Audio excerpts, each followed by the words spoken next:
Hello नमस्ते, म Shraddhanjali Chhetri. Welcome back to my channel. आजको दिनमा चाहिँ आज थर्सडे हो। थर्सडेको दिनमा चाहिँ मैले मेरो चाहिँ भेज डे हुन्छ स्पेसली होइन। थर्सडे, मन्डे अन्त स्याटरडेको दिन चाहिँ म भेज खान्छु। अन्त आज चाहिँ थर्सडे भएर चाहिँ मैले भेज बनाएको छु। अन्तखेरिको त्यहाँबाट मेरो नानीले पनि आजको दिन थर्सडेको दिन भेज नै खान्छ। कोही बेला चाहिँ अब स्कुलहरू हुन्छ, अब कोही बेला त के स्कुल हुन्छ होइन, त्यही कारणले गर्दाखेरिको बिर्सिन्छ त्यसले। त्यही भएर चाहिँ त्यसले अब खाइपठाउँछ कोही बेला चाहिँ, नभए चाहिँ त्यसले एकदम स्ट्रिक्ट कि म खादिनँ आजको दिन यस्तो छ भनेर याद भएको बेलामा चाहिँ त्यसले एकदम मान्छ होइन। अन्त आज चाहिँ मैले के बनाएको छु भन्दाखेरिको म तपाईँहरूलाई देखाउँछु है त। आज चाहिँ मैले करेला बनाएको छु, टमाटर खोर्सानीहरू हालेर है। त्यहाँबाट यहाँ चाहिँ भेन्डी, कुरकुरे भेन्डी बनाएको छु।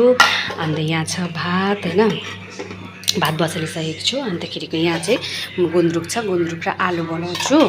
गुन्द्रुक र आलुको झोल बनाउँछु। अब आलु चाहिँ छैन नि त, अन्त सासू बजार जानुभएको छ। आज चाहिँ ईद हो, ईदले गर्दाखेरिको छुट्टी छ, गभर्मेन्ट हलिडे होइन। अन्त नानीको पनि स्कुल छुट्टी छ, अन्त सासूको पनि अफिस छुट्टी छ। अफिस भन्दाखेरिको सासू चाहिँ एसडी अफिसमा काम गर्नुहुन्छ। अन्तखेरिको सासूको पनि अफिस छुट्टी छ, अन्त त्यही कारण बजार जानुभएको छ सब्जीहरू लिनुको लागि। अन्त आलु पनि तुरिरहेको थियो, त्यही भएर चाहिँ आलुहरू लिएर आउनुहुन्छ। सब्जीहरू अब के चाहिन्छ होइन, सब हप्ताभरिमा, अन्त त्यस्तोहरू लिएर आउनुहुन्छ। अन्त आलु आएपछि चाहिँ म उयो बनाउँछु, गुन्द्रुकको झोल बनाउँछु मेरो लागि र नानीको लागि। स्कुल छुट्टी हुनुको कारणले गर्दाखेरि चाहिँ नानी यहाँनिर पढ्दैछ हो। कतिको याद भयो? हाँस्दै बसिरहेको चाहिँ के पढ्दै थियो होला नि? पढ्दै थियो? ए अच्छा, पढ्नु ल ल। 15 तारिकदेखिको एक्जाम छ नि फेरि। गाइस हेर्नुहोस्, यहाँ मम्माले चाहिँ यहाँ के थामीको मेरो बोजूको कपालमा मेहन्दी लगाइदिनु रहेछ, रेड कलरको मेहन्दी। किनकि यहाँनिर यस्तो सेतो सेतो कपाल आएको छ त।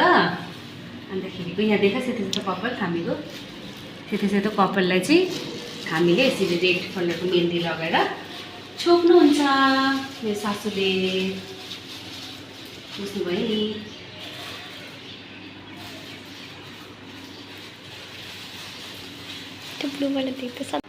मेरो चाहिँ गुन्द्रुक र आलुको झोल बनाइसक्यो कि कस्तो भोक लाग्दैन।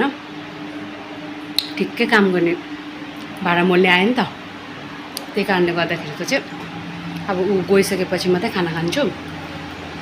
अहिले चाहिँ म लिची खान्छु। लिची वाह वाह वाह, सुती कस्तो गुलियो हौ, मिठो।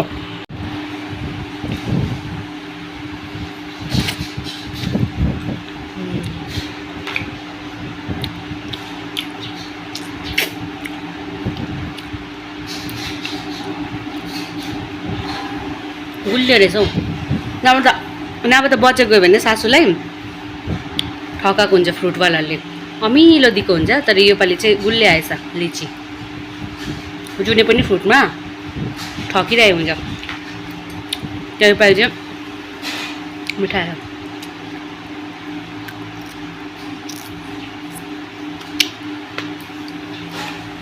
यो चाहिँ मैले पखालेको छु नि, फेरि मुखले छिल्दैछु नि त, पखालेको छु।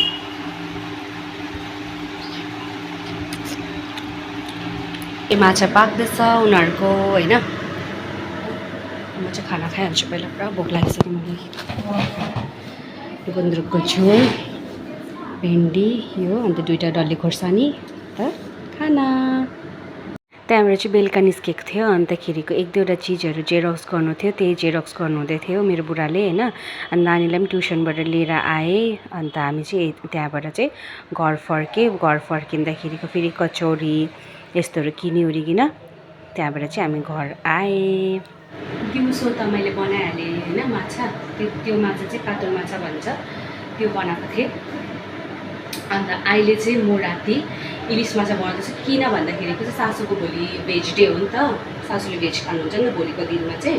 त्यही कारणले गर्दाखेरिको चाहिँ सासूको चाहिँ फेरि यो इलिस माछा भन्छ। यो चाहिँ कि माछाको राजा, बङ्गालीहरूको माछाको राजा भन्छ इलिसमा चाहिँ। यो माछा चाहिँ पुरा काँडा हुन्छ, तर यसलाई चाहिँ तेलमा मात्रै फ्राई गरेर खाँदा पनि यस्तो मिठो हुन्छ, तेल पनि खानु सक्नुहुन्छ प्लस माछा पनि खान सक्नुहुन्छ होइन, यस्तो मिठो हुन्छ।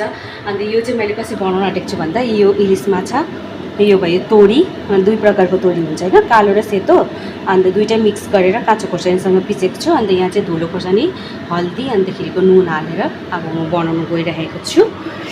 अन्त त्यही उनीहरूलाई बनाइदिँदैछु राति, मेरो त भेज छँदैछ, मेरो र नानीको लागि, उनीहरूको लागि चाहिँ बनाइदिन्छु।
बनेर रेडी भयो। मैले चाहिँ यति झोल हालेको छु किन भन्दा चाहिँ यो खाने चाहिँ 3जना छ नि त, त्यही भएर अलिक झोल हालिदिएको, अन्त झोलसँग मिठो हुन्छ। अनि